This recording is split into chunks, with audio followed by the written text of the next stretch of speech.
Welcome everyone to another episode of the Human Experience podcast. This is your host, Eldin Hasa, and I'm actually in the offices of my next guest. I'm very excited. I'm here with Duncan Kreeger, who is the CEO of TAB. It's very innovative mortgage lending, bridging loan finance company, which actually has been thriving in the last few years. I've known Duncan for decades now, and since we were kind of in our late teens, I believe. And it's Duncan today. He's just this inspirational human being who has done so much in his personal life and in business. And I'm very excited about having Duncan on this podcast episode, and I cannot wait to delve deeper into Duncan's human experience. So welcome, Duncan. Thank you very much. Thank you very much. Yeah, we haven't known each other a long time. We haven't done this before, so I'm looking forward to this. And you put a slightly different spin on what you're trying to do. So I'm good. I'm keen to explore. Yes.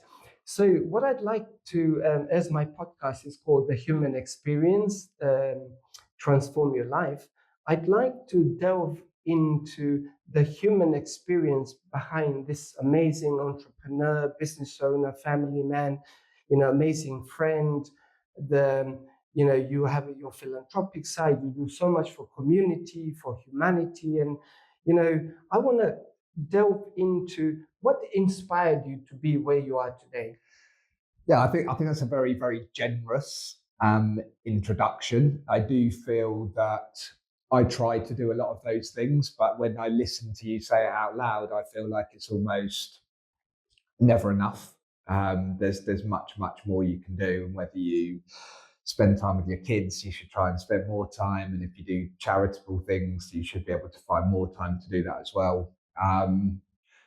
I think it comes from the sort of basic principles of life, which is treat others the way you wish to be treated. And I think these kind of basic things, in my experience, don't happen. I understand why people are out for themselves, and obviously I'm trying to protect myself as well. I just think there's something nice about going about your day and being sort of welcoming and nice, and that gives you energy back. And if you ask where it comes from, I guess where it comes from is just learning and understanding what's good for me, and then trying to continue. So I still feel like I'm learning now. It's not something that I've learnt and I now do. It's small adjustments every day. Well, this is what makes you. It's so not only that Duncan is so impressive in every area of his life, but he's very humble, as you can hear and as you can see, and lifelong learner. That's what. So I think there was a quote how the highly successful people are always like lifelong students, always looking to improve by that small percentage daily, and that's what human experience is about. It's like growth and evolution. I heard a very, very good quote that stuck with me for a long time. And obviously, I've got 4 children of my own, but I heard this quote, which is, "My children are watching me grow up." And that really stuck with me, because I think you think when you're younger, you become a grown up, and then you have your own children, and they're the responsibility of sort of guiding them through and becoming grown up themselves. But actually, I'm still growing up myself. And so it's sort of that slight little twist, which is not just I'm trying to help you grow up, but you're also watching me grow up, because that's the reality of it. We're still all growing and learning. And also because of the mirror neurons in their brain, they are mirroring. Like, they don't do as the saying goes, your children, they don't do what you tell them, they do as you do. Yeah. So then you are very much aware of like, what is my behavior, how am I speaking, what is my emotional state, because they're going to mirror everything. For sure. And as if I want them to be happy, healthy, successful human beings, adults, then I need to be a role model. Yeah, and it's easy to say these things, but to put them into practice, again, just what we've been saying before, you start to kind of see it working. I think one obvious example is if you shout at your children, they will shout back at you. And I saw something about if you're going to shout, if you've got that frustrated that you need to shout, try and whisper to them the same thing and see what the reaction is. And it's amazing. Like, it's life-changing. If you say, sit down, then they'll be like, I don't want to sit down. But if you say, sit down, then all of a sudden the same words at the same time is a completely different energy. And you don't know these things. It's not like nobody's expected to know these things. You have to trial and error. And I think part of trial and error is being comfortable with the error. Failure. It's going to happen. Gives you feedback. And then you sort of learn from your mistakes. You are evaluating, collecting data, so to figure out what doesn't work and what you could do differently. But this is so. What I'm actually picking up here is that relentless improvement. For sure. Kind of like your life is your lab, and I know that you have a similar approach to your business as well, where you are always, I know you've been investing a lot in technology and AI and all these other different technologies to, improve for yourself, but also for your business. But then, you have been, implementing. And another thing that I want to delve deeper in, I think this is very important for the viewers and listeners, is that you hear all these lovely quotes. We might read an article, watch a video, but then seldom humans take action. So let's delve there. Okay. What makes you stand out and what inspires you to kind of take action? Because, even on the days they don't feel like it. It's very easy to talk a good game. I think in some respects, there's nothing. I mean, how do I answer that? I think for me, life is about action. Otherwise, what else is there? It's a kind of forward momentum. So you're a doer, right? Yeah, for sure. Naturally, I'm a doer. I don't read, take AI as an example, but I've been through this previously through blockchain and crypto, where I didn't have the urge with crypto to get rich overnight. That was never my thing. I don't have a lot of crypto. I don't sort of believe in it. I'm not a big super fan, but because I was interested in finance my whole career, I saw the blockchain as something new that I needed to understand, so that when I started to look into it, I understood what it meant in all the way to get to the end of whether or not this is something that I would want to implement into my life, into my business, into my children, and all those things that we've discussed. And I don't think you can know unless you try. And it's the same in business as well. With AI, it's increased my productivity on a personal level. It's increased my productivity to a level that I didn't think was possible, because I like to work at unsociable hours. I'm thirsty to learn in my own way. I'm not good at sitting down and learning. I need to kind of consume things in my own way. And I like to try lots of different things. So it's been really sort of super productive for me. Now that I feel I understand how it works and I keep up to date with all the news, I don't really watch any TV, but I spend a lot of time on YouTube trying to educate myself on things that I'm interested in. And after a period of doing that, then I can come back into my boardroom, which we're sitting in now, and I can say, look, guys, this is what I actually think would make a difference. It's slightly different saying everybody's doing AI, we should be doing AI. Well, why aren't we doing AI? Which I gather a lot of businesses are. I'm sort of saying, this works for me.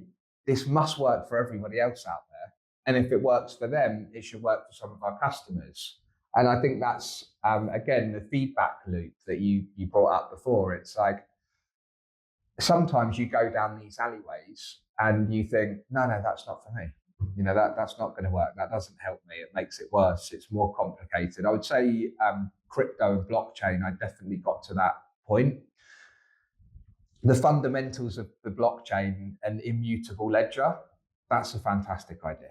And I think it got clouded with everything that goes on. And I didn't want to associate my business with the clouds that go around it. The blockchain idea is a good idea, but it's complicated, it's expensive, it's got some negative connotations. So I spent a lot of time, I mined Ethereum in my garage by going online and figuring out how it works. And I bought a D3 dash miner and I plugged it in and I got my friend to come around and to figure it all out. It was weird, but I have a different type of knowledge. It's not something that I committed my life to and I thought it was going to make me rich. I just wanted to understand how it works. And that's kind of how I approach things. And did you use some of that knowledge then to create these investment vehicles for people who are just starting in property? I mean, could invest like £1,000 or something like that. Yeah. So the short answer is yes, but in a way where I decided not to use it.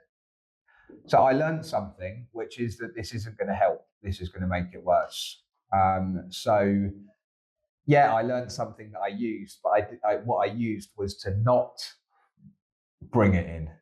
And again, you can sort of look at it and go, well, this is the answer, so I'm going to do that. But actually, I thought, well, this is an answer, but this is not the route I want to go down. Okay, and therefore, learning about it sort of gave me the ability to make I don't like to guess. I'm not a gambler. Mm-hmm. I like to take calculated risk.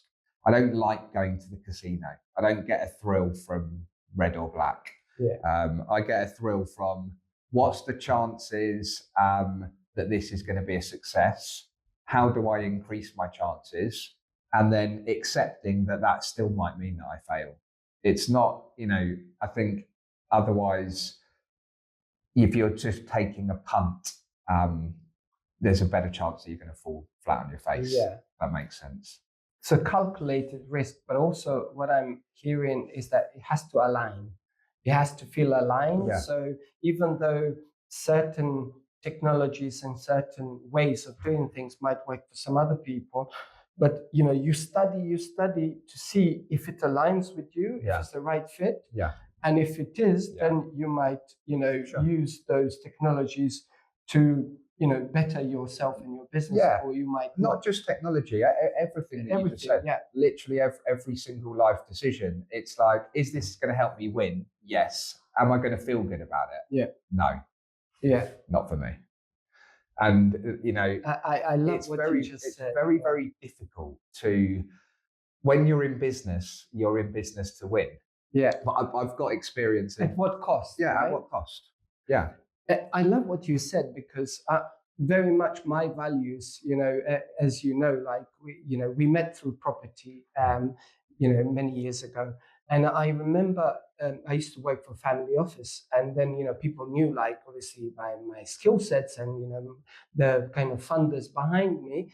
And, I used to get offered loads of deals. And sometimes I used to get offered a deal where I don't need to get involved with funders. It's literally because of my contacts, I can pull in a contract, we can flip it and make some good money. So I would get a phone call, little old lady, we're going to screw her over, and we can make 50 grand each just by pulling a contract. We don't need to have to exchange contracts, just, pull a contract, flip it, we got an exit.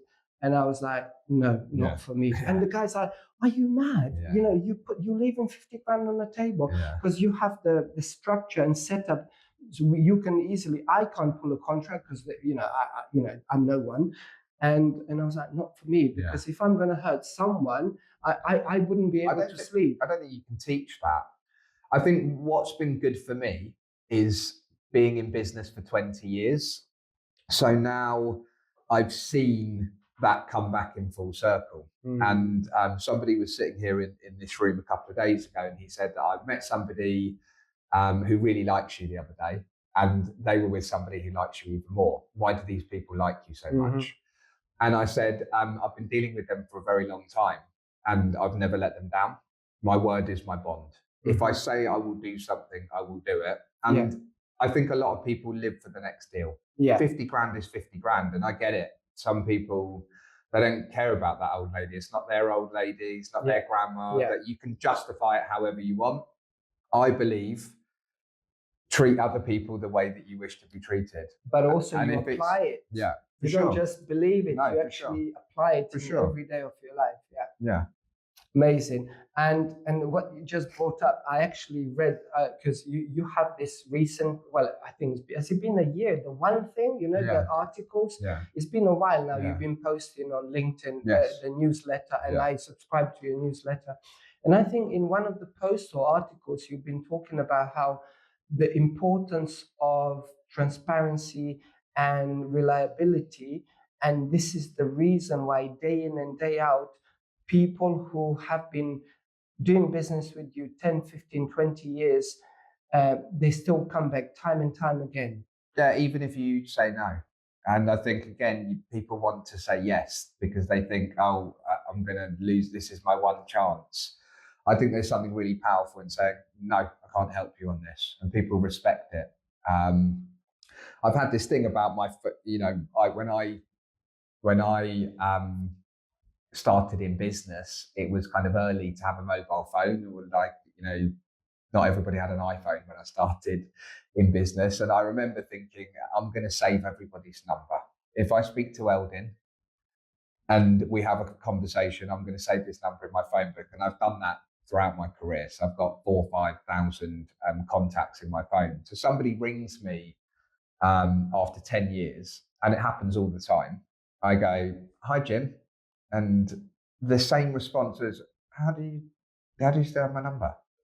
And it's that kind of just knowing that these things the longer you're in business, and I want to be in business for a long time, you need to expect that old lady's son is going to know that you screwed her out of 50 grand. Yes. And he's going to not come to you with a 500 grand deal because he knows you screwed his grandma.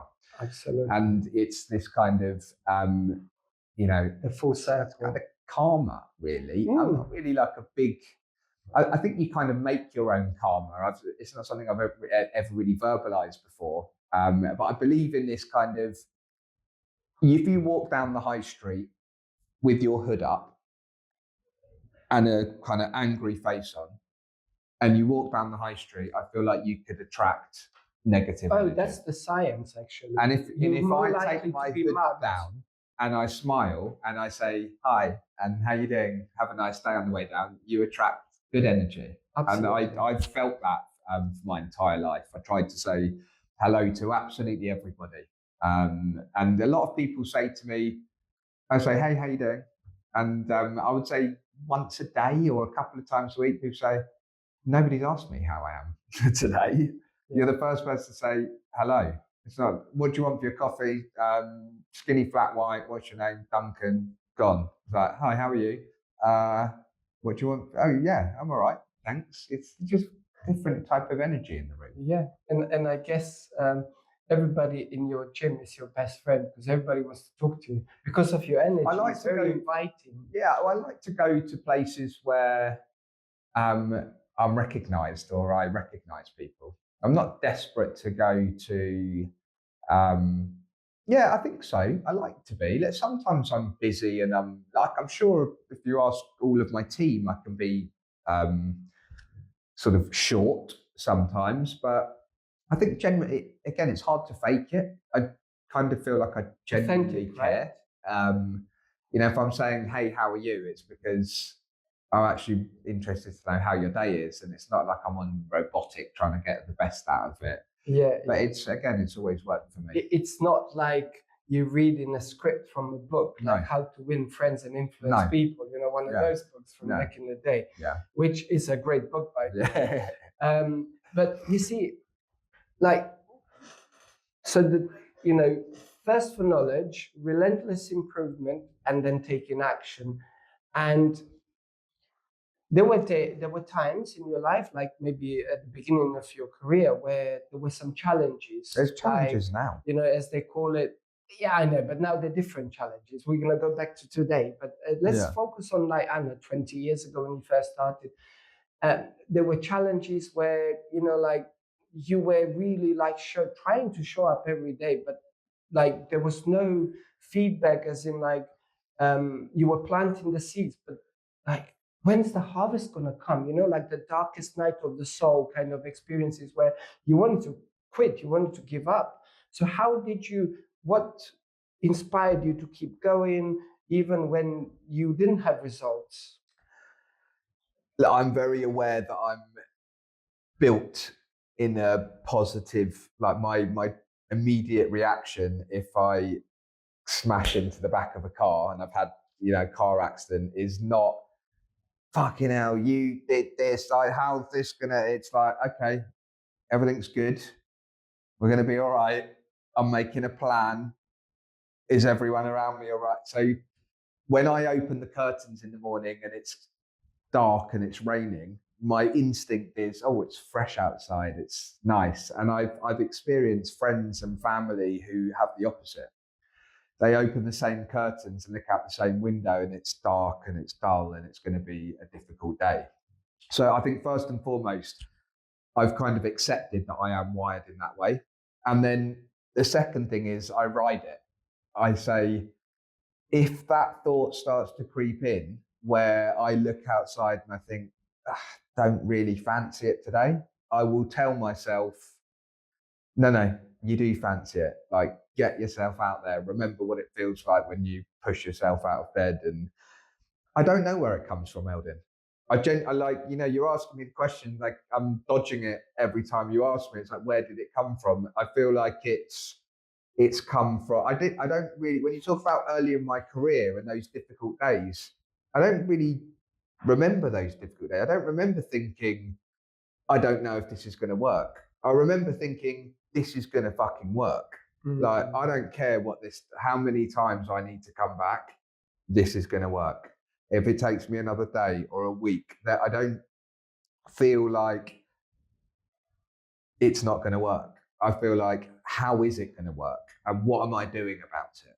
And I think that's, I can only say that of all my years, I've kind of learned that I am naturally wired that way. And yes, I do ride it, but that's kind of who I am.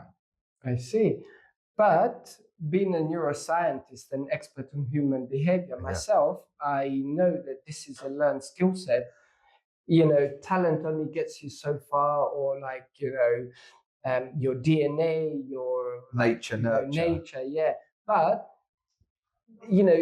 maybe you can't put the finger on it, but there might have been some time maybe in your childhood, you had a mentor, you had a role model, you had a parent, family member, teacher, somebody who, showed you the way to say, look, you have choices. Basically, you can either open the curtains and say, oh my God, like, we're about to hit an iceberg, abandoned ship, I'm gonna die. Or, I become aware of these thoughts and I said, no.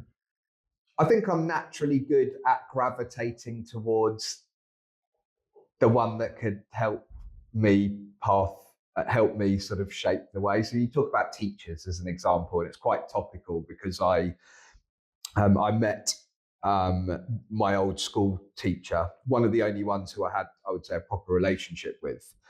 And all of the others, I had a terrible relationship with. I mean, I was a difficult student. I didn't want to be in school. I had no qualms about telling anyone that would listen that I didn't agree and that it wasn't for me. And I had a good idea that I just wanted to go out and be free. But I never gravitated towards that one who's being horrible to me and making me sit in the corner. I gravitated towards this one who got me and I think that's the same in life. I've had to sit around a meeting now and there's 10 people, probably a few will like you and a few won't. You don't appeal to everybody. And I'm not thinking, I'm not worried about you guys. I'm not trying to win the whole room. If this is going to work over here and we're going to build a relationship, let's double down on that. And I do think there is a bit of nature nurture, because I grew up in a house with, there was four children, same parents, same house, same windows, same outlook. But, I accept that there's a different approach to how those same conversations in the same house on the same day with the same children affected different people. And I used to think, no, you didn't, you missed it. You missed the point. You didn't hear what mum and dad were saying. Now I've learned that's not true. That's what I heard. That's not what you heard. And I'm not trying to tell you what you heard or what you didn't hear. And I do think that is important. I don't know where the line of nature and nurture works. I've got 4 kids of my own. They're all different, immediately different in a number of different ways. And I think it's my responsibility to help nurture them in different ways. One of them will say, you never talk to him like that. That's because he never acts like that. So I have to treat you differently. Yes, you're the only one who's been sent to your bedroom without dinner because you had your feet on the table, and that he would never do that. So why would I treat you the same? So he's going to have a different experience of growing up in my house, undoubtedly. They'll say he never did that to me, and she never did that to you. So I do think some of it is ingrained in you. Yes, you can read and you can upskill yourself and you can find things you love and you can lean into them. But I think naturally, you need to understand what you're good at and what you're not, and what's important to you, and then try to find ways to improve. Yes, so much to unpack there. What's important to you? Like align with yourself, with your values, and I like how you said, you had different teachers, and how you gravitated towards one which was more kind of like connecting to you positively and kind of helping you to nurture you and educate you, rather than the teachers who were using the kind of authority style and kind of telling you off. And because kids, we all, even as adults, we make mistakes, let alone when we were children. And I really like that, how you, even as a perhaps young child, you've identified, and that kind of carried on. But again, I'm trying to find. Yeah. I mean, maybe nobody ever has asked you these Probably questions not. before, or maybe you haven't introspected and contemplated these questions. No. But it must be there somewhere. I mean, so I want to know: has Duncan had any human experiences when he had cried, when he was like, "Listen, I'm going to throw in the towel. It's too painful, too difficult"? Or was that never experienced? Not the second thing. I guess one good example is I ran the New York Marathon in 2011, and it was a couple of days before I got married, actually. And I remember I did some training, but not a lot. And my best friend Stephen, who's my business partner, was literally teasing me that I was saying I'm doing the carb building bit, and I was eating pasta for 2 weeks before. And he's like, you've definitely not got this right. And I remember there was this thing about hitting the wall. When you run a marathon, you can hit the wall. And I remember saying to myself, for months, if not my whole life, there is no fucking wall. There is no wall. There is no wall. There is nothing that could stop me completing that marathon. I don't care if I have to crawl and it takes me a week. There is no wall. And I think that is who I am. Like, I'm not worried about the wall. And if the wall hits me, I'll just climb over it. I don't think there is, fortunately things have gone well for me. So I don't want to sort of say, no, I'm infallible, because that's not really what I'm trying to say. But I'm not going to create this wall in my mind and then have to overcome it. I'd rather I don't have a wall. So why would I start worrying how I'm going to get over it? I have cried. I don't cry regularly. I can think of my 11-year-old son. I remember vividly him saying to me, "That's the first time I've ever seen you cry," when my dog Simba died. Wow. And I had a Labrador. I mean, like, if you ask me now, I don't really not really that bothered. I can't stand other people's dogs. I don't want to get another dog myself. I've got 4 children of my own now, but he was kind of part of my life for 12 years, and the kids grew up and he was part of the kids' life, and I had to put him down because he wasn't well after 12, 13 years of him sleeping by my bed. And I think what I was worried about was telling him, because I went to pick him up from school and nobody knew. In the morning he wasn't well, took him to the vet. The vet said I'm going to put him down. And I left there thinking, what the fuck's just happened? And then I went to pick him up from school and I just wanted to tell him straight away. So he was like, that's the first time I've ever seen you cry. So I don't have a problem with it. I don't look at, I don't have any way to feel about whether people cry or not. I remember in the past as well, when I guess the time before that I've cried, if any of this is relevant, is just when I was drunk and got angry about something somewhere. I mean, Stephen will probably remember. But no, I'm not a big crier. But it's not because I don't care, and I would be happy to cry. Don't feel any way about it. I don't think there's anything that I'm happy to wear my heart on my sleeve. Maybe one day I will have a good cry. But it's like everything that we've been discussing. What is there to cry about? Absolutely. I had 12, even with Simba, I had 12 good years with him. 12, 13 Think years. about him more now because I really like walking, and I never really liked walking when I had a dog. I used to genuinely send him out for walks on his own. So I think now I quite like the long walks. Yeah. So you remember him sometimes still, yeah? Yeah, sure. Yeah. I guess it'll be interesting. I'll try and sort of think about this question of going back and where did that come from.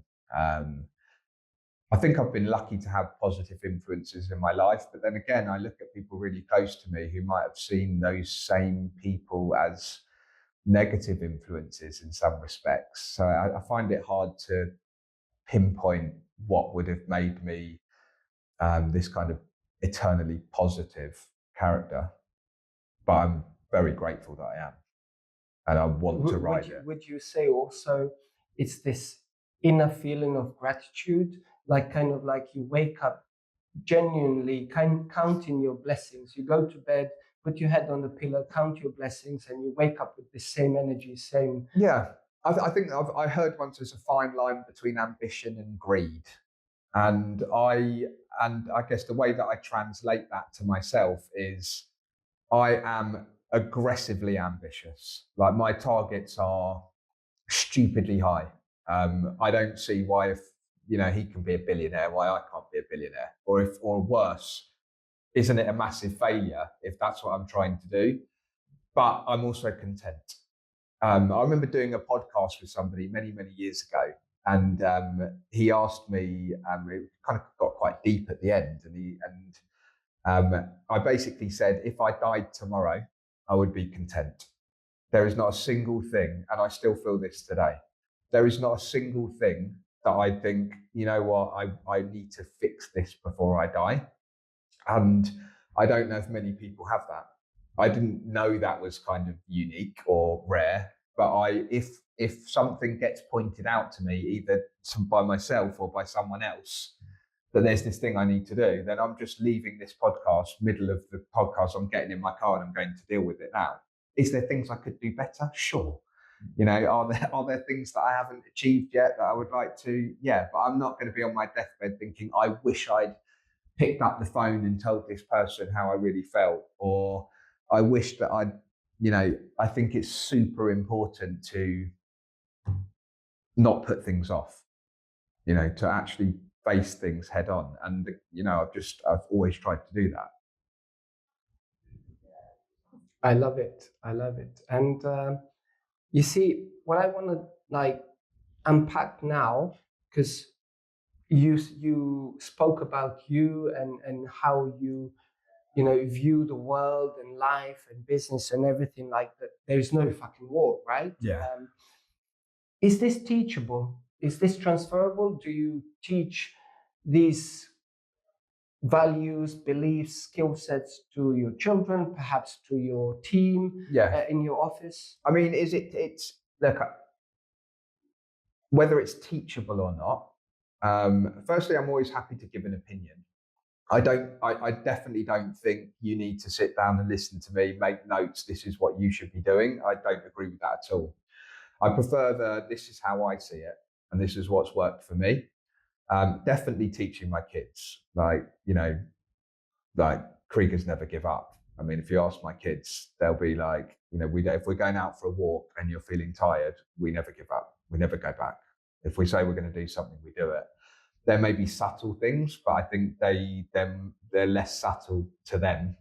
And I say that, but also they're not seeing me give up, because I'm not saying it because it's cool. I'm saying I'm not giving up. So I don't think you should, but if you watch me, I'm not giving up. And I am very free with my time. I do, like, if somebody says, can I sit down with you?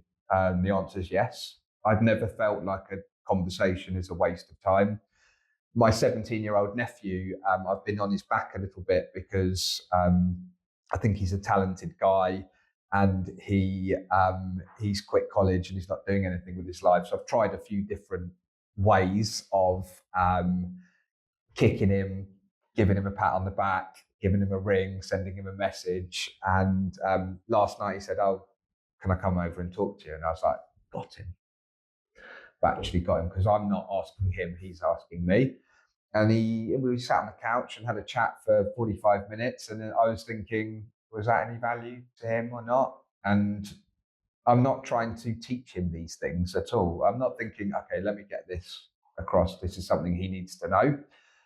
Again, it's just, this is what I did when I was your age. This is how I see it. And do with it as you will. But you're asking me, this is my opinion. You take whatever you can take from it. I see. But if, let's say, it's to do with your business and somebody in your team where you actually see that where, they're doing something wrong, perhaps could be costly, a mistake with the particular loan or client, could potentially, lose you money. How do you deal with that? Like, take responsibility is how I deal with it. Like, I genuinely feel responsible.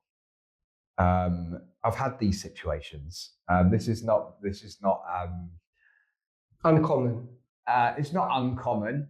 Look, the reality is, if somebody here makes a mistake, it's probably my fault. I can go point the finger all I like, but either I've got the wrong person doing the wrong thing, or they weren't trained enough, or they didn't have the confidence to check. Don't get me wrong, I'm not taking responsibility for everyone's stupid actions. And sometimes it's like, you got to go. And that's the worst conversation you could have. And sometimes I'll get frustrated and be like, come on, we've discussed this. This is on you now. But ultimately, I'm responsible for what happens here. And I think if everybody actually knows and believes that, and I'm sure they do out there, then that's this kind of leading by example type of thing, which is really what I'm actually saying is you should take some responsibility.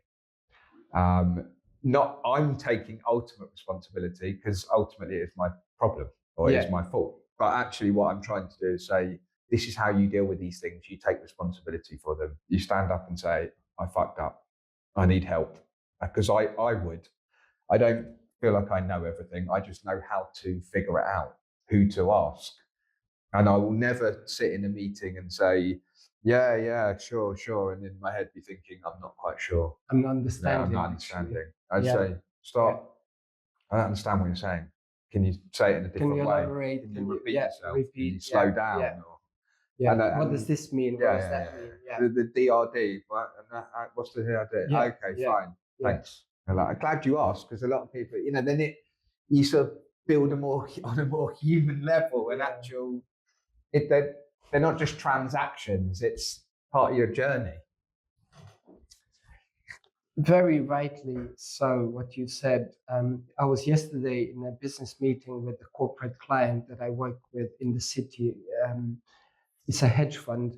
So I'm in a meeting with the CEO, and he's telling me how head of one department, so when they want to introduce new things, like Okay, so this is what we're going to do. This is our objective. So this head of this department, she goes, yeah, I'm up for it. Let's go. But then there is no congruence between let's go, I'm up for it, and taking action. And this is one of the things that I've been working with as a consultant. They just actually signed a new 12 months contract yesterday. Brilliant.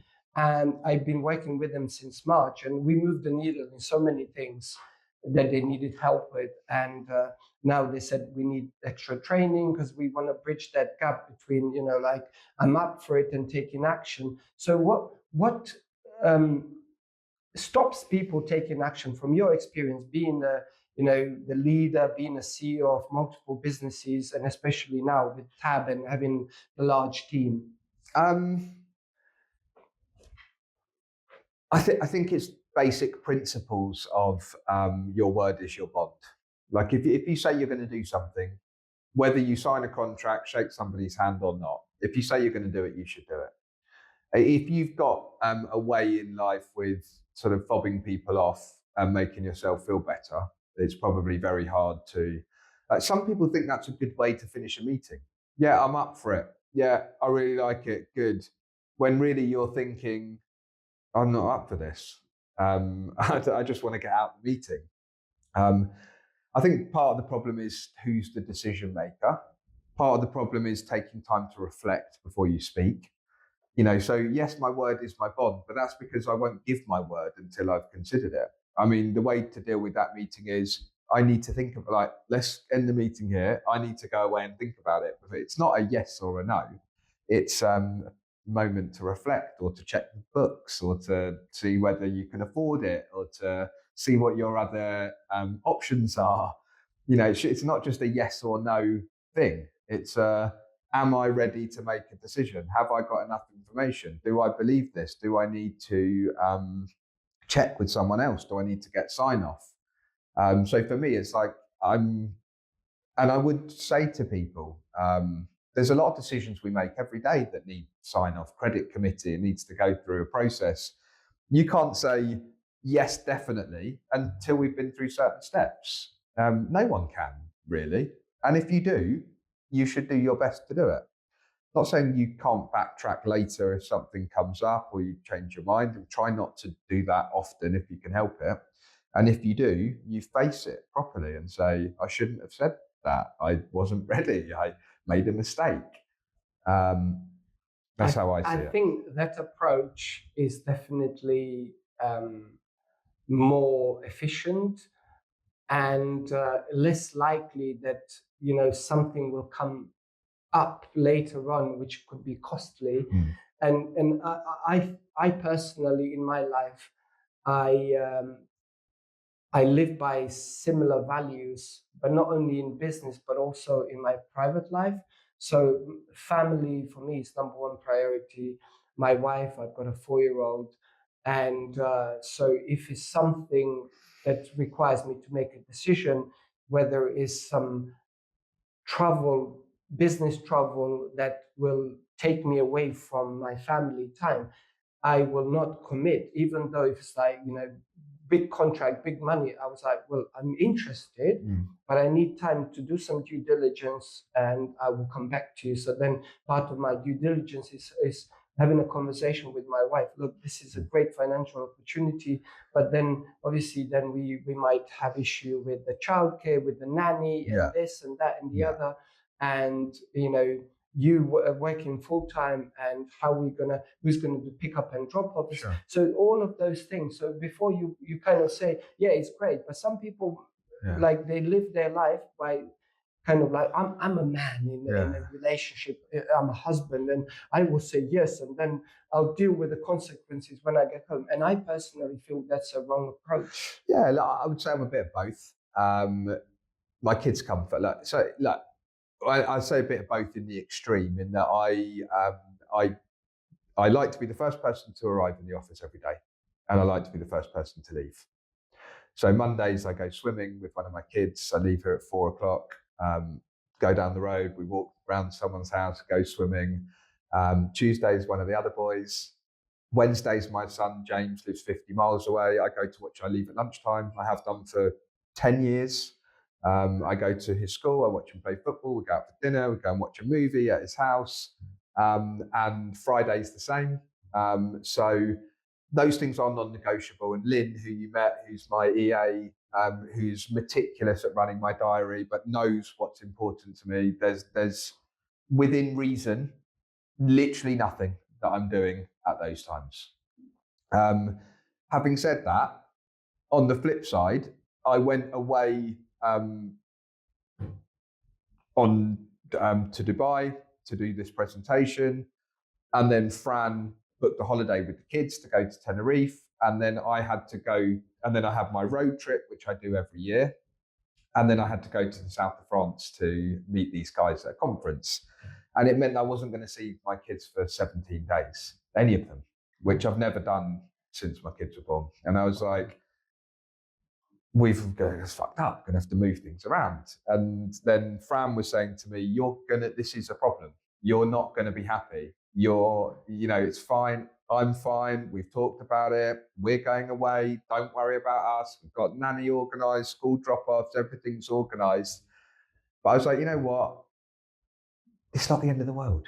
It's okay for us to be apart for 17 days. We have thought about it all. And so I'm kind of this non-negotiable, but I also try to fit in things that it's not regimented for the sake of being regimented. I think it's important to have a balance. It was quite good to be on my own for a couple of days. It was good to have a few nights sleep on my own. I enjoyed my road trip, and I think that gave me the energy to then come back and get back into my Monday, Tuesday, Wednesday, Fridays with the kids again. It's important to have a good balance, I think. Yeah. I actually, as I said, I read your posts, I read your articles that you post on LinkedIn and in your newsletters. And I know that you have these morning and so what I want to discuss the morning and evening routines, like daily routines, but also then I'm very interested in your road trips because you're into sports cars and I've been seeing the videos and pictures and your articles about these road trips, so we can delve into that second. So first, what does it look like, your morning routine and your evening routine? Like changes a lot, like a self-care type. And I mean, I like to get up early. I mean, how early? Even throughout in the 5s. Okay. At the moment, I'm waking up before then without an alarm. But in the past, like I if I can, I like to be out of bed at 5:30. This has all come from 40 years or maybe 20 years of me getting this feedback about myself. And I haven't drunk any alcohol this year at all. And in the extreme, if I go out every night and I get drunk, I wake up in the morning, I feel shit, I eat worse, same as everyone. You eat worse, your diet goes off, your sleep gets worse, you drink more, this sort of pattern. And the performance, I guess. Yeah, it's not just alcohol, it's anything. The roles that you have, like you have your role as a parent, as a husband, lover, as a CEO, as a friend. So would you say I want to be on the top of my game. Yeah. The first and foremost, not anybody else, I want to improve and get better. I want this business to thrive. I want people to enjoy to come to work. I want my kids to be happy. So then it's about, like, are these decisions that you're making around the outside helping you to do what you actually want? Or are you getting sidetracked by the Mars bars and thinking, I really like Mars bars, but actually it's making me unhappy as well, because I'm not doing the things that I want.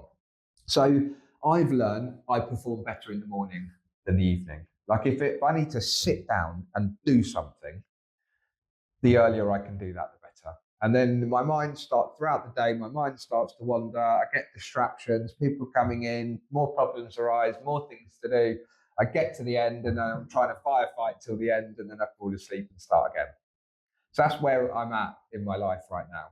So in order to perform better in the mornings, whether I'm working out or not, whether I'm in the office early or not, being up early, I think my dream is to wake up with the sun and go down with the sun. Circadian Nothing rhythm, to do with time. Yeah, it's the circadian rhythm, the serotonin, melatonin. Like the blinds are open. You wake up. I haven't studied these things, and a lot, you know, You just when like the feeling. I like the feel. I've kind of learned that, you know, if I had it my way, I'd have my windows and my curtains open. I'd never close the curtains. I don't, you know, again, if it's dark outside, I don't need to close the curtains, and if it's light, I would want to open them anyway. Yeah. And I'd rather have fresh air than be air conditioned to the perfect temperature. Yeah. I just, you know, and so mornings, my routine is to force myself to get out of bed. And it's that, what I was saying to you before about, I've trained myself to the point that when I open my eyes, my brain is saying, get up now, because you've told me you want to get up, and you always feel better when you do. And you don't like hitting the snooze button, and the kids are going to be up soon, and there's a few things so then it's this forward momentum from the minute that I open my eyes. In a conversation, right? Yeah, subconsciously, almost to the point of a conversation. Kind of like you're an observer, listening to you, observing yourself, having a conversation, right? Yeah, a little bit. It's more instinct now. But look, on the flip side, if I say, you know what, I'm going to just go back to sleep, then there is a bit of a fight saying, go back to sleep if you want. I see. There's nothing wrong with that if you want to have a line, but you did want to get up early. That's why you set your alarm. I think I am quite aware of. I'm not going to beat myself up if I turn over and go back to sleep. What I'm not going to do is wake up and think, so annoying. I said I was going to get up and I didn't. Yeah. And I think it's, you know, give yourself a chance to succeed. Yeah. Give yourself a chance to, when you do get up, say, right, fine, put that behind you. It's a bit annoying because you said you wanted to get up. Now you've missed that hour, but you still got the whole rest of the day ahead of you. So I don't get knocked off either. I'm not going to eat a Mars bar now and be like, that's it, my diet's off, I've fucked it, I'm not, that's it, I'm going to the pub, I'm getting, no, that was just one Mars bar. It's not end of the world. Not the end of the world. Yeah, I like that. So typically you would work out in the morning when you wake up. Yeah, I mean, this year has been quite diverse, actually. I've gone from working out hard to doing loads of walking. Like I went through the last sort of 4 months of walking a lot, to like 25 kilometers a day. Okay. So I live 2 kilometers down the road, but I was walking to work the 10-kilometer route and just leaving a bit earlier. But things come up. Fran, my missus, is away for a week. It's the first time she's had a holiday on her own. So I've got all the kids on my own. So guess what? There's less time to go for a 2-hour walk. My diary's a bit fuller because I'm in a bit later and going home a bit earlier. So just adapting, but getting up early. Like, I don't want to get up at the last minute. I want to get up a bit earlier. And then I go to sleep earlier and I get into a good pattern. So whether I work out or not, it's more important to me to get up than it is to what am I going to do when I get up. I think that's become quite important to me. So you don't have like kind of non-negotiables like, okay, I'm going to work out, I'm going to do meditation, I'm going to read something, I'm going to, listen to something like for my There's mind. things I want, like a self-care there's things I want to do more of, but I, like drink more water and sleep better are the things on my agenda at the moment. They're sort of running themes. Like I brought the water in. So you're researching more of like to implement those things? Yeah, it's a bit of research and a bit of sort of personal feedback. Is that, I guess it's, if I go to bed at 9 instead of at 10, how do I feel? It will be easier to get up in the morning, and I've said I want to get up in the morning, and instead of having a coffee first thing, I don't need to read a book to say that it'd be better to have a glass of water for an hour before having any coffee. Like, I don't need to read a book to say sugar's bad for you. Like, do I need to put sugar? Just know. I've got from to your point, experience. More fruit and vegetables. Yeah. Less cake. On the fruit and vegetables says this is one of your 5 a day, but it doesn't say one of the 5 a day on the Mars bar, does it? No. And you know what? It's really nice to have a Mars bar. And I like every now and again. Every now and again. But if you're gonna have a Mars bar every day, be prepared for the consequences. That's absolutely fine. If you, in the extreme, if instead of every Mars bar you have a glass of water, try it and tell me how it works for you. Don't need to necessarily read a book. just try it. Yeah. All right. Yes, so we've been informed that we are almost out of time. So I mean, it's been like 5 minutes in my opinion, but it's been kind of like an hour. Yes, I wanna ask a couple of things because I want the audience not only to get inspired by learning all these beautiful things from Duncan in this podcast, and I believe it's a heavy note-taking podcast because there's a lot for you. It's very relatable. Really? Because I don't. Yeah. Okay. So let me explain to the audience. Yeah. So I mean, this is what I do for work, right? Interviewed like, I don't know, 250 people over the last 6.5 years. When a person like Duncan is living in the life of Duncan and having the experiences, the human experience, he actually it's not observing the growth and evolution and improvement and how amazing he is and how amazing what he does and how amazing he is at what he does. So it's like, yeah, this is just me. I just turned up, right?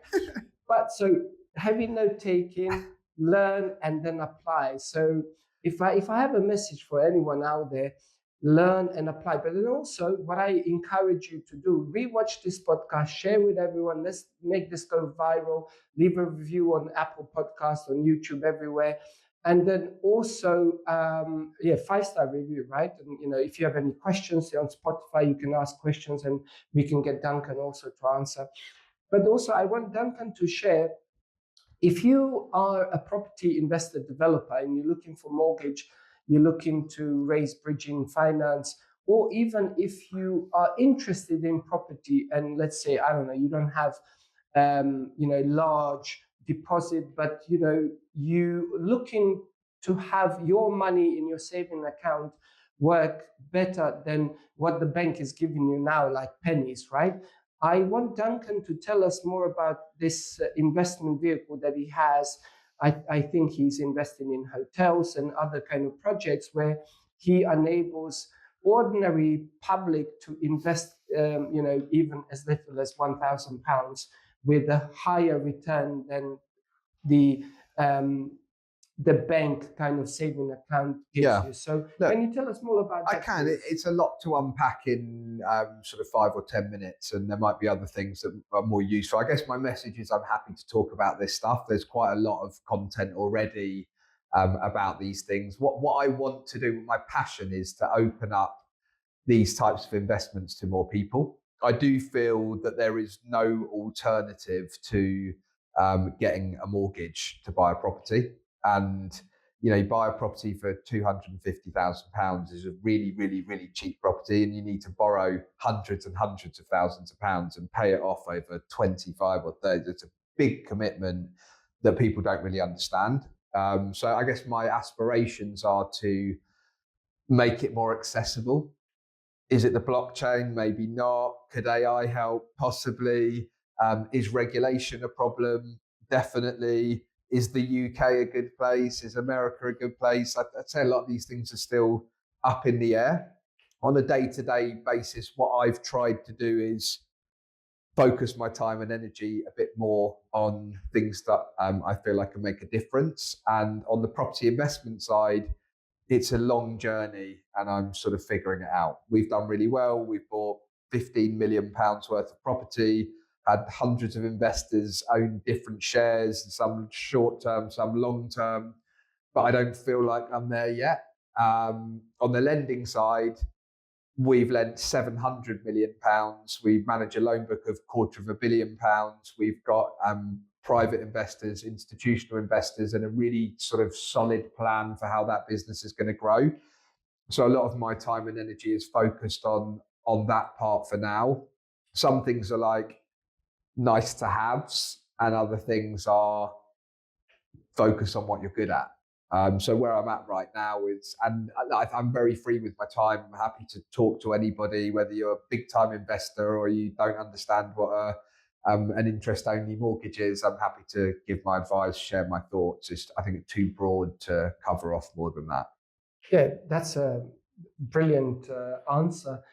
I love how you shared And obviously, a lot of people who are in property, they know you, or they know someone who knows you. Oh, that person really loves you, or that person really likes you. Yeah, of course. I'm sure there's lots who don't. You've been up well, Um, I think when it comes to business, the transparency and reliability is the key, especially whether you're an investor and you have a pressure from the seller to complete the loan, or you are a broker who's trying to raise finance for their clients. Yeah. So if you have somebody who can transparently immediately tell you, no, I cannot help you, or yes, I can, as you said, my word is my bond.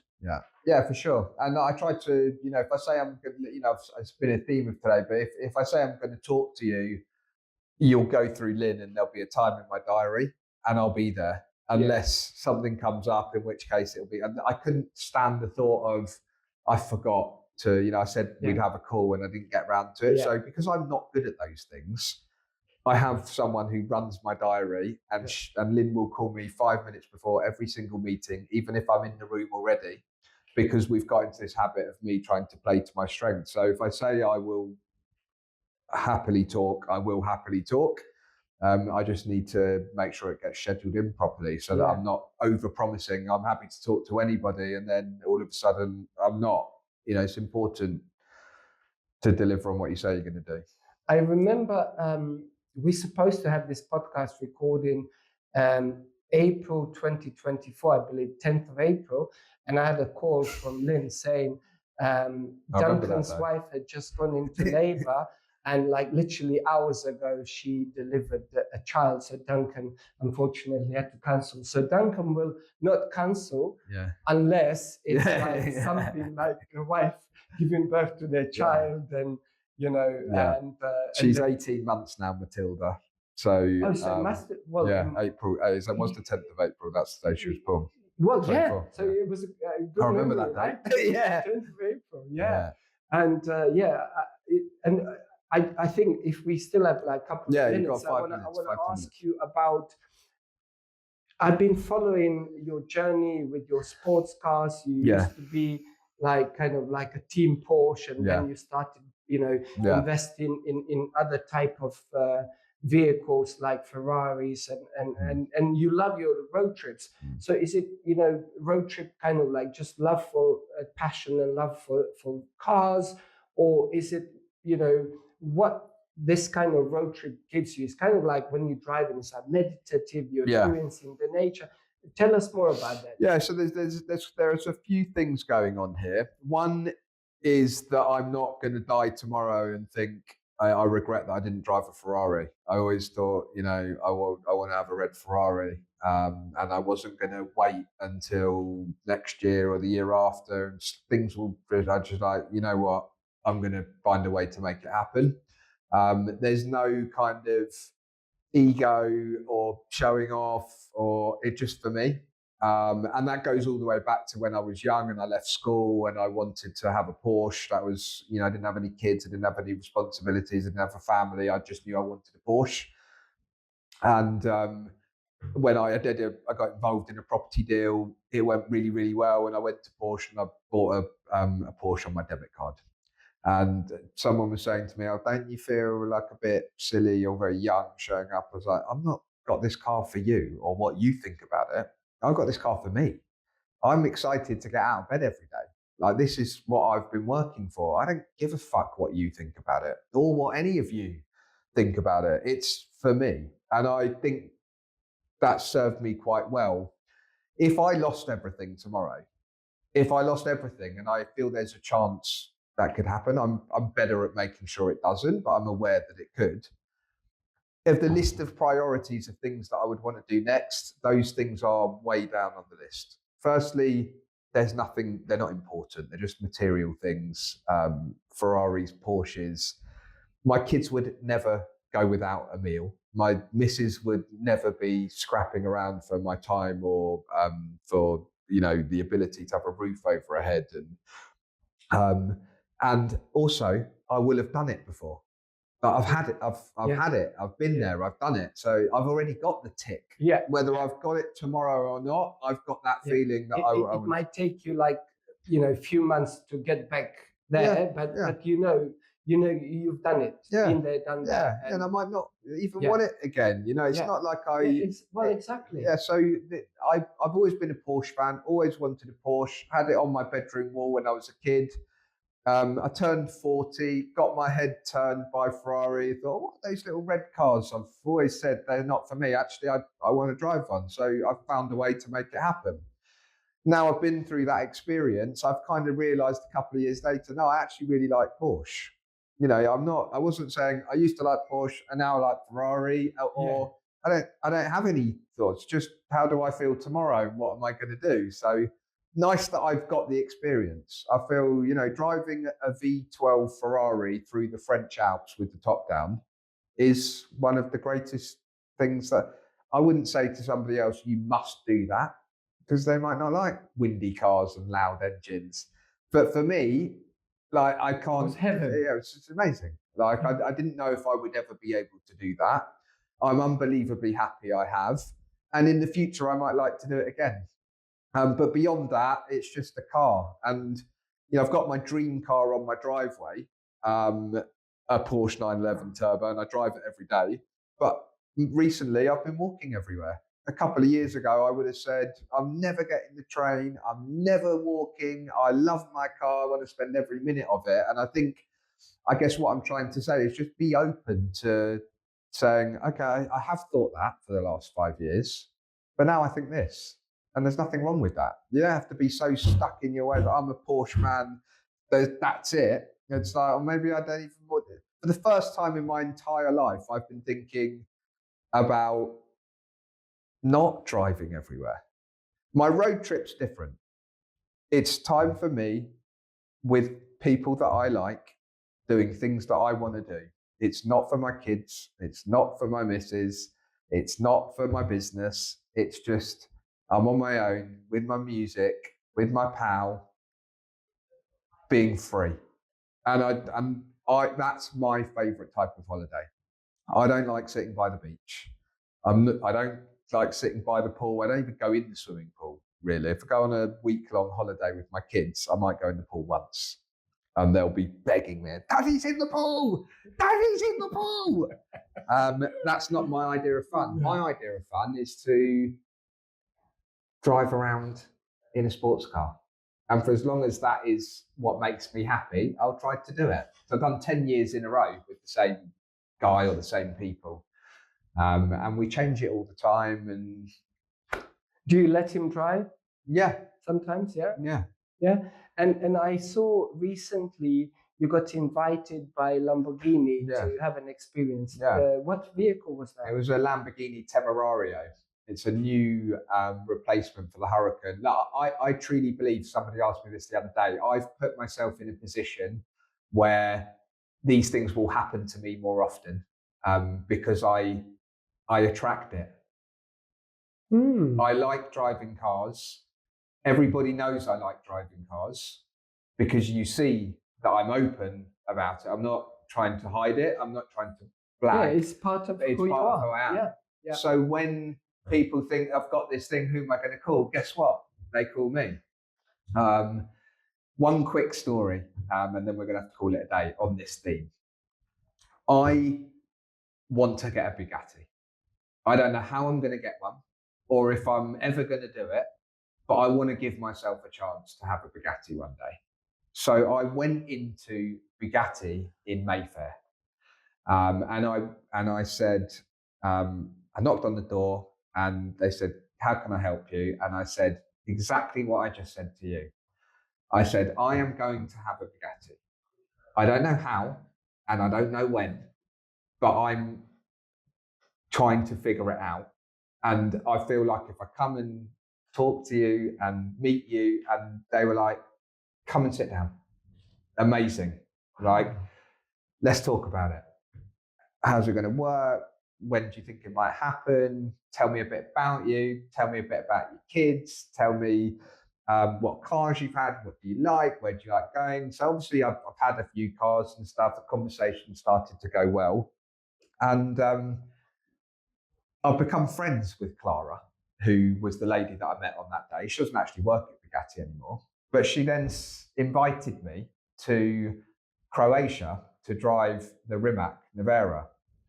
Wow. And she said to me, you were just so, it wasn't like you came in and tried to make out like you were going to get something. You didn't come in and you just told me exactly what was on your mind.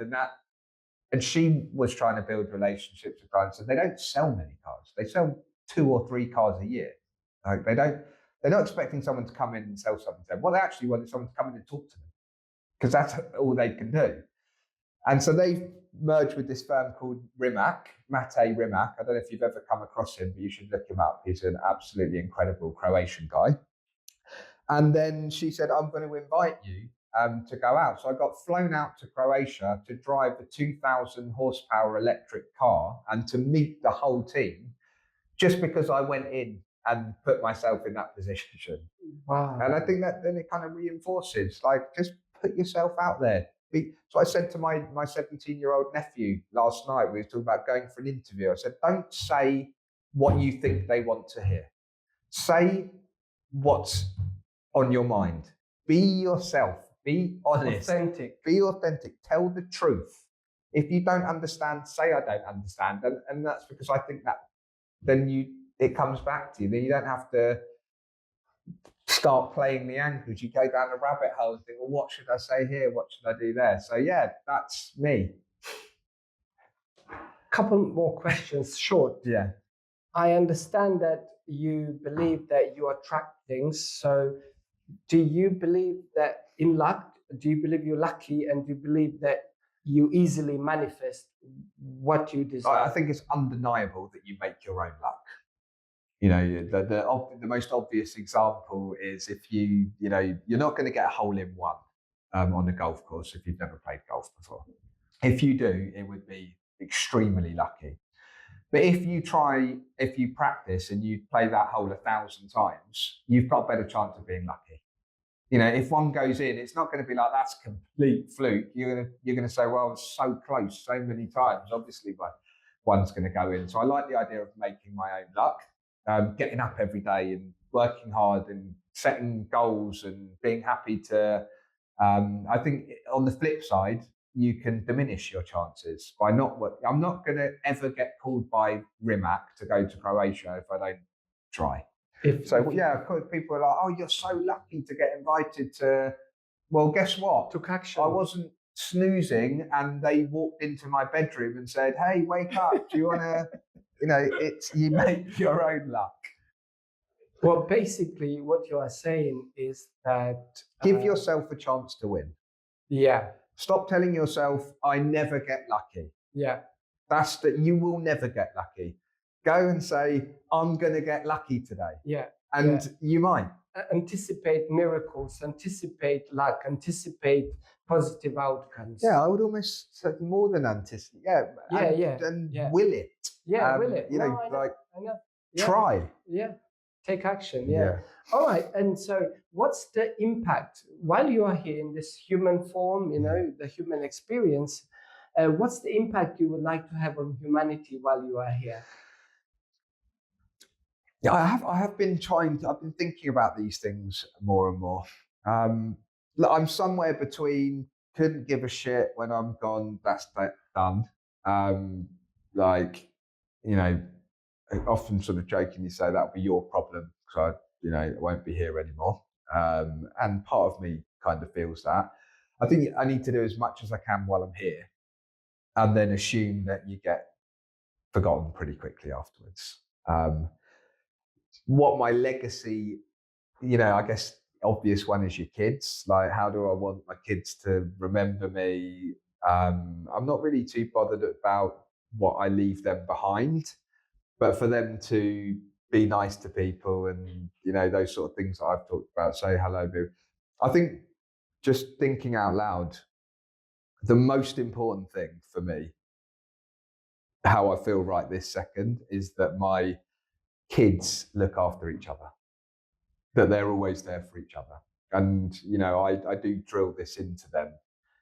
I couldn't stand the thought of me falling out with one of my kids. I don't know how that could ever happen, but I will fight to make sure it never does. but more so when I'm gone, that they carry our name forward together and not individually. I think that would be United, yeah. united. They look after each no other. matter what. No matter what, we can never give up. We can go through this together. Yeah. Well, thank you so much, Duncan Kreeger. This was an amazing podcast. We are being waved that, we have a diary. We have to go. We could have spoken for another 3 hours. So thank you so much, viewers and listeners. This has been an amazing guest, Duncan Kreeger, and I feel like there should be podcast number 2 sometimes in the future. Thank you so much. Pleasure. Duncan. Thank you.